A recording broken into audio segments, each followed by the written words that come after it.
There was a very public confession one time by the former Senator of Nairobi, the Honorable Mike Sonko, on what they used to do in order to paint the ODM party as a violent party whenever we would want to exercise our rights under Article 37. And Mr. Speaker, he revealed then this culture of people hiring goons in order to disrupt peaceful protests or even to paint the peaceful protests as anything other than peaceful protest. I was very alarmed, Honorable Speaker, to see the scenes in Kapsabet. I saw the same scenes in Kakamega, and I have seen the same scenes here in Nairobi. Honorable Speaker, it is very worrying. I do not understand why you need to interfere with anybody's peaceful protest. There are 7 days in a week. If Sifuna wants to protest on Monday, you can very well pick Tuesday to show support or something against what I stand for. Honorable Speaker, what is even more worrying is that this happens in the full glare of the police and the security forces in this country.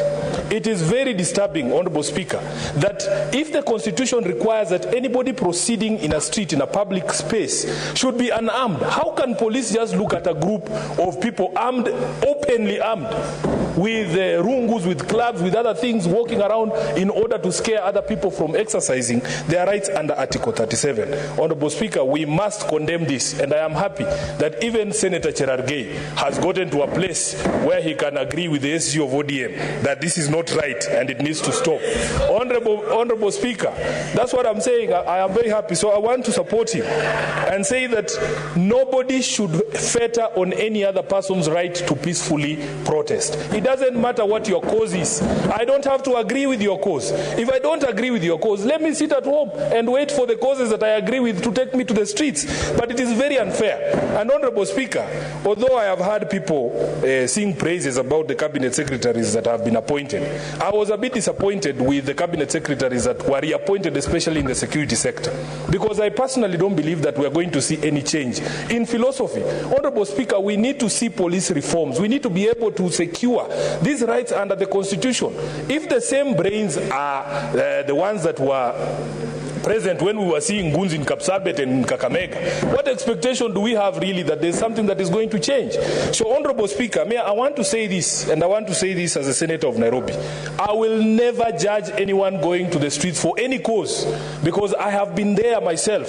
We have pushed for many things that are being pushed for even by the Gen Zs right now, and it is within their right. So for the police to allow people to interfere with them, Honorable Speaker, for me here in Nairobi, people just see me these days. They don't know how much I've suffered. Honorable Speaker, there was a phenomenon here in Nairobi called Nairobi Business Community. Those people, Honorable Speaker, used to scare us so that we cannot go to the streets. And I don't see them anymore. I don't know if their business is closed. I don't see them anymore. They used to be deployed specifically for Maandamano that is championed by ODM and the opposition.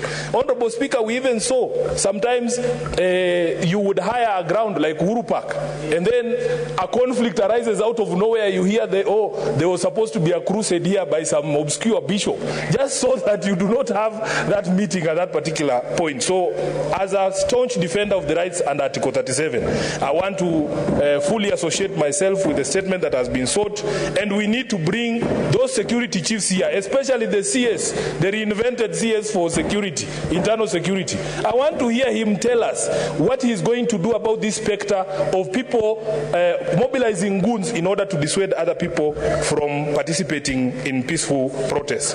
Lastly, Honorable Speaker, on the statement that has been sought by Senator Crystal Asige, I do not know what Kenyans expected, because the output is as good as the input. The truth of the matter is that we are a country on the we are on a downward trajectory when it comes to everything to do with sports in this country, because we have not invested in sports, Honorable Speaker.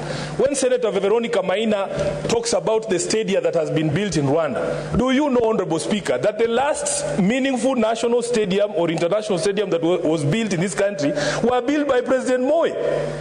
They were built by President Moi. Successive regimes since Moi built as Nyayo Stadium and built as the stadium in Kasarani. We have never done a structure to that level. Honorable Speaker, just a few months ago, I was here on this floor complaining that we football fans missed a critical fixture between Harambee Stars and the African champions Cote d'Ivoire because it had to be played in Malawi. It was very embarrassing, Honorable Speaker. Honorable Speaker, this afternoon before I came to the House, I was watching the final of the national national secondary schools soccer game between Highway Secondary and my alma mater, Musingu High School. Of course, I was very conflicted because I am the senator of Nairobi, but I also went to Musingu High School, and I want to congratulate Highway for their victory. I will be going to the school to see them later, Honorable Speaker. But the thing that I noticed from this year's games and even last year's games that were in Kakamega is that there is a yearning for sports in this country, and there is excellence in the grassroots.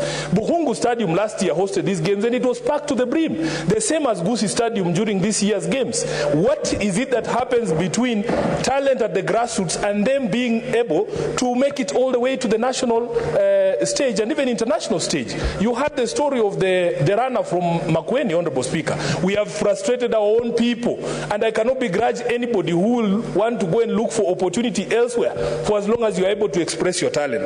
Honorable Speaker, to this effect, I want to beg members of this House, I have sponsored a motion, a bill, to amend the Sports Act, because the Sports Act, Honorable Speaker, initially was supposed to bring some sort of cure to some of the problems we have identified. We were supposed to build academies in all the constituencies to support sporting activities at that level. It has never been done, because immediately those who were in power then saw how much money was actually being realized in the sports fund out of sports betting, Honorable Speaker. They decided to introduce things that have nothing to do with sports. On application of the fund, they introduced this thing of using money for universal health care. Honorable Speaker, that is where the problem is. I have sponsored an amendment. It was read for the first time here yesterday, Honorable Speaker, to the Sports Act, that each county must set aside at least 1% of the money this Senate gives them to support registered sporting associations. And this